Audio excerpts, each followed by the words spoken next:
So, while England was busy with the Restoration, the rest of the world was doing something very different that eventually became known as Neoclassicism. Now, I actually love this word because it's a fun word to tear apart.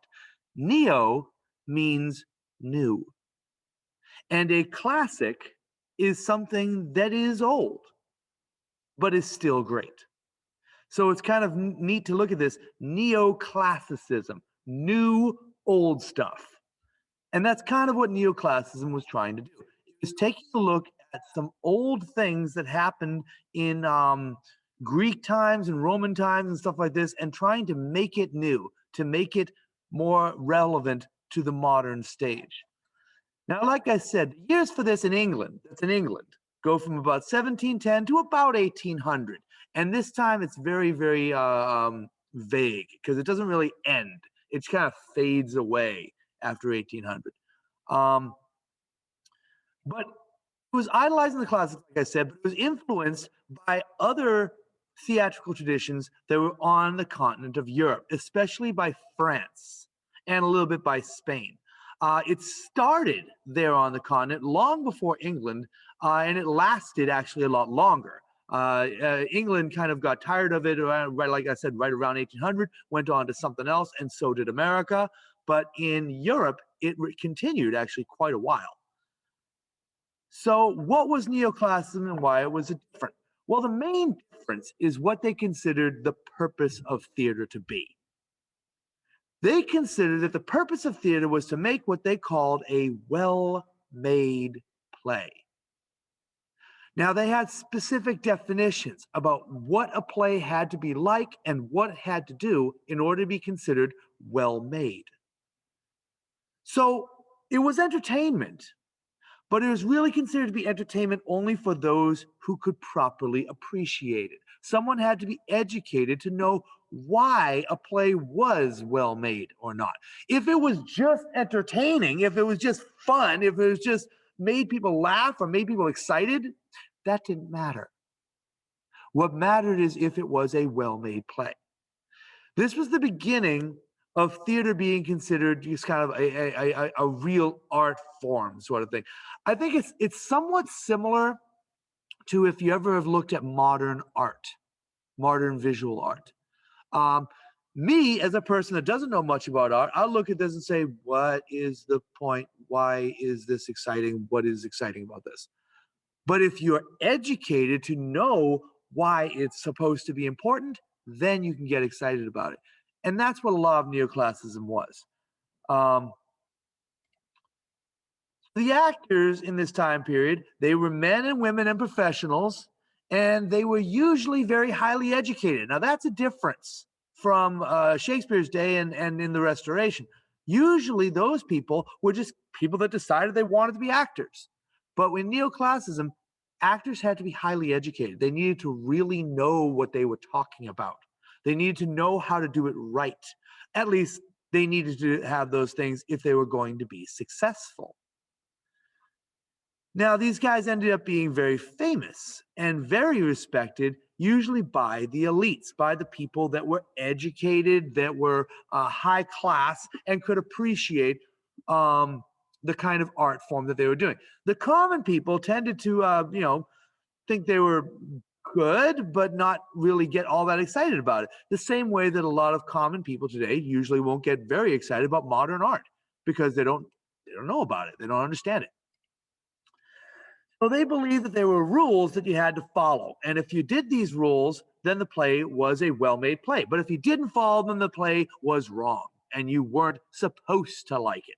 You might like it anyway, but it wasn't a good play. You were liking it for the wrong reasons. One way we see this even today is in stuff like the Oscars or something like this. If you've ever noticed, if a movie makes a lot of money and lots of people like it and it's really, really popular, it probably won't win any awards because this is not considered the point. On the other hand, movies that do win awards a lot of times aren't particularly popular because that's not the point of it. That's kind of what neoclassicism was. It was an entire era an entire chapter of theater where it was all about making a well-made play and not necessarily a popular play. Shakespeare would not have done this.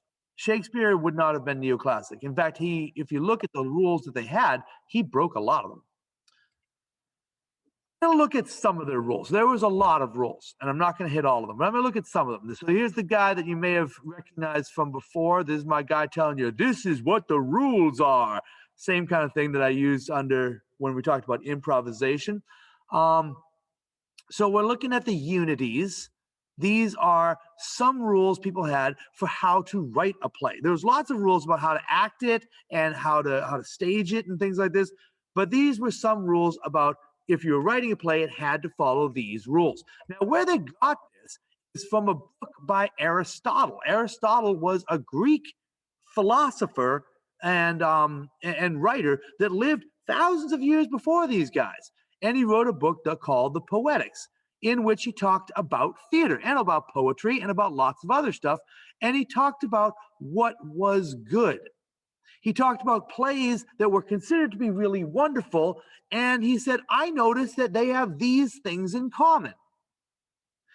Now, Aristotle wasn't saying a good play had to have those things. He was just saying he noticed that the good plays did have those things. It would be like if I stood here and said, you know, I'm noticing that most of the really good basketball players are over 6 feet tall. That doesn't mean you can't be a good basketball player if you're under 6 feet tall, though. They didn't see it that way. They saw Aristotle saying, these are things I've noticed, and they said, okay, we need to do all those things in order to make it a well-made play.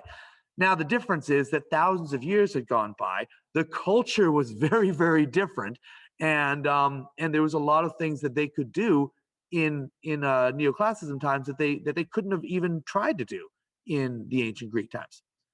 Anyway, let's go through these unities. Some of them actually are decent ideas if you're trying to make a certain kind of play. So there's 3 unities I want to teach you. The first one is called the unity of time. The rule of the unity of time says that a well-made play takes place in a single day. I don't mean that it lasts a single day for the audience. Obviously, they're not going to sit there for more than a day. I mean for the characters. The characters should not grow more than 1 day in a well-made play.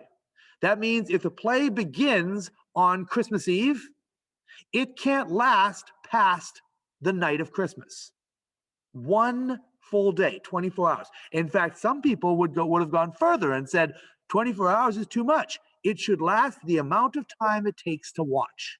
So if the play is 2 hours long, it should be 2 hours for those characters. Now, there's lots of stories that do that.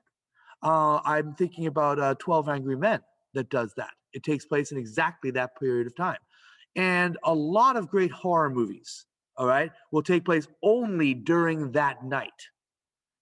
And what that does is it creates a sense of immediacy. Everything is happening now. It creates a lot of tension. And there's nothing wrong with that. That's really quite good. But to say it has to be that way, I think goes a little far. Second one, rule of the unity of place. This says that a well-made play happens in a single location. Only a single location. I'm sorry, I'm using the word place over and over there again and there, but that's what I'm talking about. It happens in only one location. Now, some people were fuzzy about it and said, okay, well, this happens entirely in that one town. That's good enough. Other people would say, no, it has to all happen in the same room. Again, lots of good plays do this. 12 Angry Men, another great example, happens all in the same place.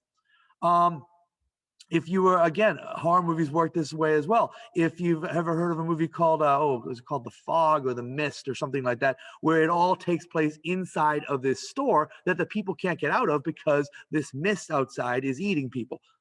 That works. It creates a sense of tension. Also, on a stage, it creates a sense that what you're seeing is real because you don't see a lot of transitions happening. And the third one's a bit more complicated. Those first two are relatively easy to understand. The third one's a bit more complicated. That's called the unity of action. What this means is that a well-made play has only one story being told. There's only one plot. If the story is about a ship that is sinking and the people trying to escape from the sinking ship, you can't have another story about two people falling in love. You can't do that. That violates the unity of action. If you're going to have a play, it needs to all have the same basic story. Now, again, lots of great plays do this. 12 Angry Men. I love how I'm doing this with that one. That one actually fits the unities very well. But there are plenty of other plays that do have subplots and are perfectly great. So here's what I want you to do in the discussion down below. I want you to think about the last movie that you saw. The last time you saw a movie in the theater or on Netflix or whatever, the last time you saw a movie, not a TV show either. I want a full movie. And then tell me, does that fit unities? Does it fit the unity of time? Does it fit the unity of place? Does it fit the unity of action? If it does, cool. If it doesn't, tell me how it violates those. And then take a look at the other people and comment on those.